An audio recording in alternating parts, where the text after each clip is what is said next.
Welcome to the Infuse Compassion podcast, hosted by me, Amy Quisenberry. And me, Mark Carpenter. We are on a mission to make this world a kinder place for us all by bringing healthier human connection to communities, families, and organizations of all types and sizes. Our goal is to create stronger relationships, more inspired teams, increased trust, and improved results. So let's get started with more ways to infuse compassion into our world.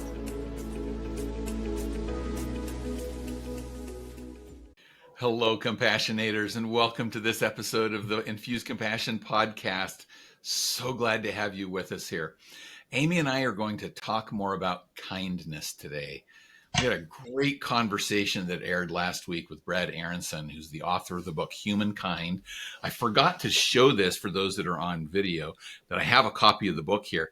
Everybody should get this book because it is inspiring, has wonderful stories.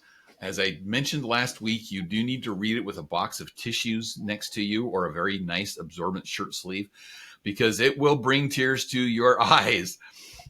Amy, I want you to kick us off today with just what are some of your top level thoughts or impressions that you got from our conversation with Brad last week?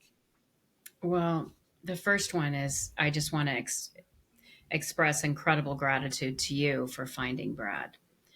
So let's just start there. What an exceptional human being. Like really.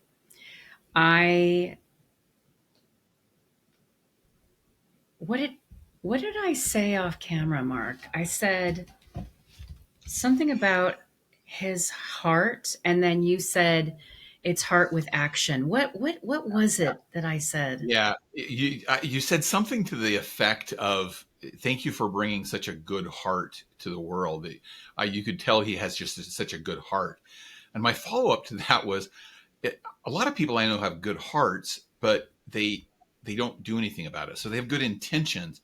Yeah. But Brad not only has a good heart, but he follows through on those intentions to bring kindness to the world. And I think that's a great example for all of us, me included, in terms of don't just think about doing kind deeds, actually go out and do them. Move your feet. Is the expression that I use all the time. So it's not just having the heart, it's following the heart. Yeah, that action is so important. And listen, I come from a generation that loved Seinfeld. So everybody who loves Seinfeld, okay, watched Seinfeld like my husband and I did and still do. You remember the episode about the car rental, right? Where he goes up there, he makes a reservation, he goes to get the car, and the lady says it's not there. And he makes this joke and he says, well, we can make reservations all day long. The key is keeping the reservation. That's the trick. See? And so, of course, I didn't do a very good job impersonating Seinfeld, but you get the point. Is that it's the action, right? We can think about doing it's that follow through. So powerful. So I wanted to start with that. And then I just really wanted to anchor into that concept of seeing people and not just seeing people, but doing something that shows them, I see you. I see you. I see you and you matter. The power of that, whether, like he said, it's a card, it's a hello, sometimes it's as simple as eye contact and a smile. How many times have you been walking down? I think you have a story about the airport, right? I mean, we all have these stories where, and I do it intentionally now, where I will intentionally make eye contact and smile. And not everybody is going to smile back.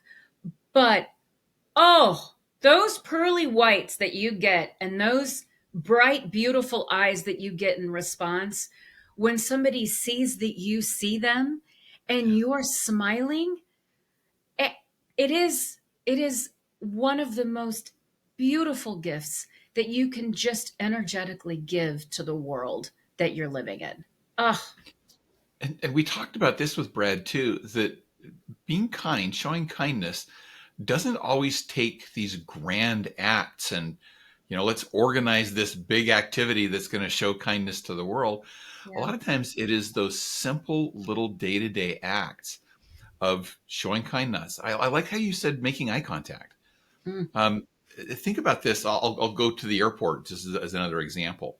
How many times you're getting on the plane, you're looking at scanning your boarding pass and yeah. then getting on the plane. Do you look into the eyes of the gate agent Mm, and just say, thank you? They all yeah. have name tags on. This is another simple little act to Yeah. look at their name tag and just say, thank you, Amy. I Yeah. appreciate you being here.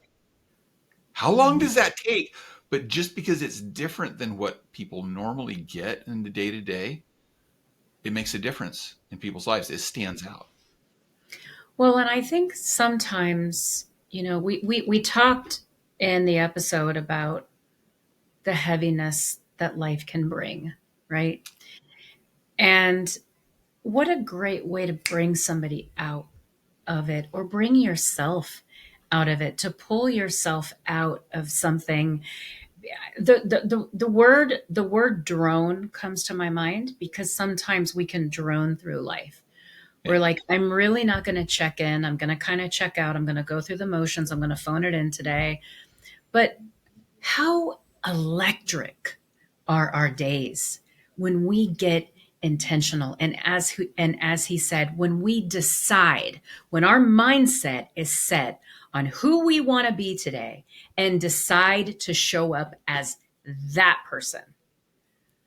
And Oh, I'll tell you, and it's so unusual sometimes that you surprise people by it and they don't know how to react to it. mm, I just made me think of an example where, I can't remember if I've told this story on the podcast or not, but I was traveling on business. I was in Omaha, Nebraska, and as I was getting my clothes out to prepare them, I realized that I had a shirt that had a stain on the sleeve, and I was in the bathroom. I said, I'm going to see if I can wash this out. I looked in the shower. They had shampoo and conditioner, no body wash. Okay. And so I realized there was soap over by the sink, but I decided I need to call down to the front desk and get some body wash for when I shower tomorrow morning. So I called and I said, hey, there's no body wash. They said, great, we'll take care of it. Well, I tried to wash it out of my sleeve. I realized I wasn't getting it out. And so I found there was a store I could go buy a shirt. I just decided I'm going to go buy a shirt. Well, I hadn't brought the body wash up yet, but the store was going to close. And so I left, and the person wasn't at the front desk. And I realized they probably are so busy running the place by themselves. I go get my shirt. I come back. She's at the front desk, and I decide, you know what? The nice thing to do is for me to just offer to get it now and take it up to my room. I can save this person some steps. mhm. So I went over to the front desk and I said, hey, I'm the one that called a little while ago about the body wash. And before I could offer to get it, she said, I am so sorry. I know I've been so busy. I haven't lost track of that. I promise I'm going to. I was like, no. I'm not upset. I'm not here to get angry with you or anything. I just thought that while I was here, I could offer to take that up. Yeah. And the look on her face was so startled. She was Mm. like, oh, like she'd never thought of that as a possibility. Now, the irony is that I offered to take it up, and she said, I can't actually give it to you because it's in a locked closet on the second floor. So I still have to bring it up. And, and so, but then she brought it up later. But she was so shocked Mm. that I wasn't upset Yeah. and that I was willing to help her out that way. But we can be that kind of switch in people's world. The way that Brad put it is, we sometimes need to change our diet of the information that comes into our lives. Well, maybe we can help people have a little more kindness in their diet by the way that we show up for them. It's so powerful. I was talking to somebody the other day, and I love that example that you just shared, Mark. I was talking to somebody the other day, and there's there's a lot of work that I've been doing that has required flexibility, grace, and flexibility. And the response that I've gotten from my internal clients has been like, wow. I didn't expect that. Like, and this is what I've learned. Flexibility is $1 million trait. So the fact that you showed flexibility in that story, that's what I heard, right? You were like, here are my options. Let's be flexible. Let's go do this. Isn't going to work. This isn't going to work. This isn't going to work. But this is, and then I can come back and get the shampoo. Flexibility, right? What are our options? Open our mind, flexibility, and grace. Grace is free, folks. So is flexibility. I'm just saying. Yeah, and it's not hard to do if we're just intentional about doing it. I think this goes back to that core point that you were making about seeing people, and not Mm, just seeing people as objects in the path, but seeing people as people. Because if we intentionally see people that way, yeah. that opens us up to other possibilities. That opens us up to giving people some grace, and maybe being a little pinprick of light in their lives that will help make their day a little bit easier. So another thing was that letter from Jill, right? So Jill is the one who her child goes to school with Brad and his wife's child. And again, folks, if you haven't listened to the Brad Aronson episode, please take a minute, go back and listen to it. And like Mark said, make sure you have your tissues with you. Um, in that letter, it was just a simple note. And it was, I know you don't know me, but I'm in your corner. And when we have somebody in our corner, I don't know about you, Mark, but when I know that somebody is in my corner, there's just a whole, like, I already believe in myself, but it's like this extra power pack of belief, right? It's like this extra energy pack that I have of, I'm not alone. I've got these believers with me. You know what I'm saying? Yeah, absolutely. And that was one of the great tips that Brad gave too about what do you do when you see somebody that's in need. It's, a lot of times we don't take action. We don't follow our hearts because we don't know what to do. Is it going to Mm, be too intrusive? Is it going to be too invasive? But just to let people know, I'm here for you. yeah. As you said, I'm in your corner. I'm here for you. And even to take action on little ways that are already part of your life. Hey, we made this soup for dinner. Can we bring you over some? And give people a chance to say yes or no. Yeah. We sometimes feel like, but I don't know if they're going to like it, so I just won't do it. Well, just make the offer. They can Yeah. always say no. But that's so much better to take action than to say, what can I do for you? Yeah. We think we're being helpful with that, but the way Brad described it is uh, we're in a stressful situation.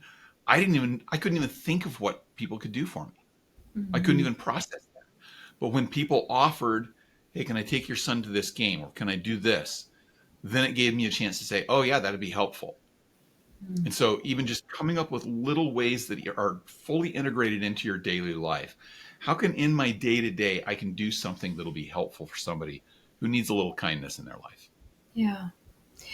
Your story, your mention of the soup reminded me of something that just happened recently. A very dear friend of mine, his precious cat Pequeño, so Eduardo, one of my dearest, longest living friends, and his cat, he passed away.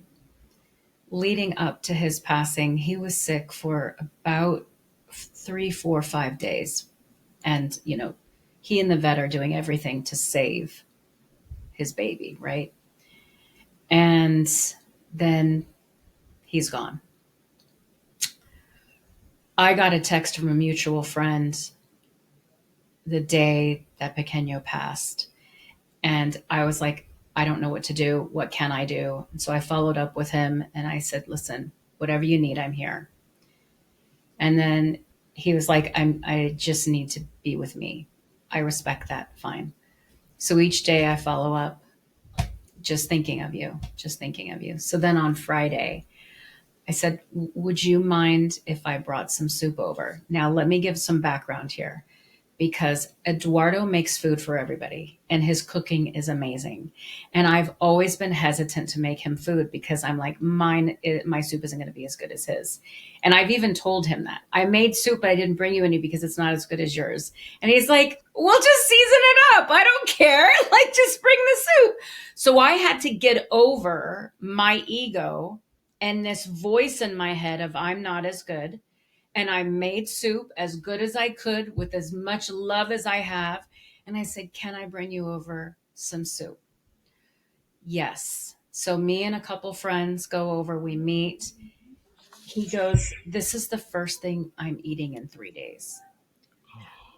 I saw because he couldn't eat. He was so sick he couldn't eat. So I brought him soup and I brought him some sourdough bread.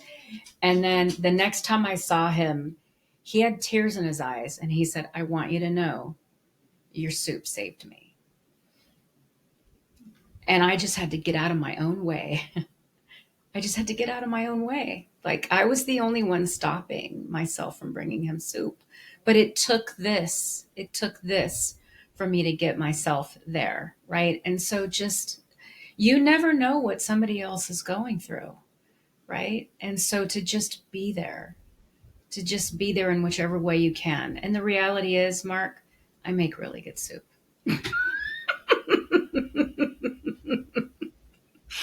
I am sure you do. It's so yummy. Well, just think about that. You saved me. Mm, And who would think that a little soup could save somebody? But it can make all the difference in the world. yeah. It's not always the grand gestures. It's the little acts. Yeah. Another conversation that we had with Brad after we quit recording in the episode was he talked about that he's got on his website, he's got places that you can go to do very simple little acts of service that will happen. He said a lot of times the feedback he gets from people is, I tried to help with this nonprofit. They never got back with me, or their process was so complicated. Well, on the bradaronson.com website, he has got links that you can get to places that you can do just very simple acts. It's as simple as clicking a button and sending a letter of appreciation to somebody that's in the military, or just little things that can simply be done, and that he knows that those organizations work, that he knows that happens. So if you're ever held back by that fear of, I don't have anything big enough that I can do, I don't have enough money that I can give, I don't have enough time that I can spare, he has all sorts of places that you can go for just little acts. And we're going to include those links in the show notes so that when you're ready just to take a simple act of service, Brad's made it easy for you to do that. Yeah. And so make sure that you follow through, fight through that little voice that says it's not enough, or there's nothing I can do, and realize there's always something. There's always a little something that you can do to help somebody else. Yeah. Beautiful. I love that. Was there any, like, we've talked a lot about and you've been so gracious with the time, Mark. We've talked a lot about what really stirred, what Brad stirred inside of me. What about you? Well, a lot of it was the same, which is happens a lot with us, that we get struck by the same ideas. The one other idea I wanted to bring up and emphasize a little bit was the idea of balancing our media diet. The world brings us so much negativity that we need to sometimes purposefully balance that diet. I've had times in my life where I've maybe been traveling a lot or really busy, and so my physical diet ends up being a lot of fast food. Well, that's easy. It's easy to access, but it's not the best for me. Yeah. And so we need to be just as intentional about the diet of information we bring into our lives Mhm. to get us more positive. Because if we default to what's easy, most of what comes to us is really negative. Yeah. And so we need had to change that diet of information that comes in. And he even said, sometimes it's changing the diet of the people that you're around. Mhm. Because if you're around people who are constantly negative, well, changing that diet to some people who are a little more positive, it can make a difference. I also try to remember, I was thinking of this just the other day about all the negativity that's in the media.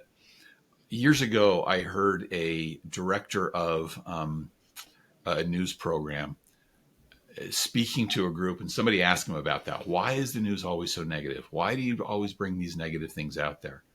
And he made a great comment that I try to remember. He says, a lot of what you see on the news is negative because that's what makes it news. And if we lived in a world where it was unusual or it was normal for us to have all these terrible things happening, they wouldn't show up in the news because they were so normalized. That's when you want to get scared. But then when they bring up terrible things that are happening, it's because that's the odd stuff. And so we should be okay that that's there. But if we accept that as the only activity that's going on in the world, that's going to pull us down into the negative side.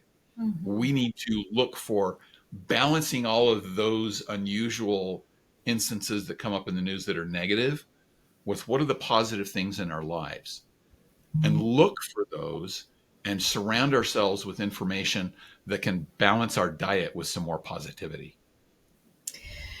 Yeah, I think it's a great point. I mean, I do. We need to be responsible, right? Nobody's going to feed you your vegetables, right? Nobody's going to feed them to you. You've got to go make your salad. You've got to do whatever it is that you do to get your vegetables in, make your smoothies, whatever it is, right? But I do want to do a call out to the media and say, hey, folks, thank you for what you do, but let's sprinkle in some sunshine here because there's a lot of goodness going on. And knowing that there's already other networks that are doing it, it's there. You can go grab it and you can pull it over easy, right? I mean, I just think that it would be really beneficial if news media did a little bit more to put the good stories in there because we really need that. I know that there's like Sunday morning, okay? Sunday, I can't remember his name, but I just love him. He always does these good news stories and they're so beautiful and they're so heartwarming. That's a perfect example, right? I can't imagine how difficult it is to choose the stories that are going to go on Sunday morning, right? But they choose to make it a priority to take this. I wish I could remember the gentleman's name, but I just love him. He's brunette. He's brunette. And he doesn't just do the good stories, he does them well. He really gets in and learns about who the story is about and does a beautiful job of spotlighting and sharing their story. And I'm so grateful. It's one of my favorite parts of Sunday morning to actually watch is this gentleman. And the point's solid that we all have responsibility for adding to the positivity. It's not being going through the world with the rose-colored glasses and just ignoring the negativity or the problems that are out there. We live in a world where there are a lot of problems. But part of the way that we can overcome those problems is by adding more good to the world. And let's not take the default approach that the world's all terrible, because there is so much good that's going on out there. Mm-hmm. Look for that and be a part of it. Yeah. Make the stories that are the positive impact and be a positive impact on the world. I think we can all take some responsibility to do that. Yes, we can. Well, how do you want to wrap this up, Amy? What are your final thoughts here as we wrap up this follow-up episode from our conversation with Brad Aronson?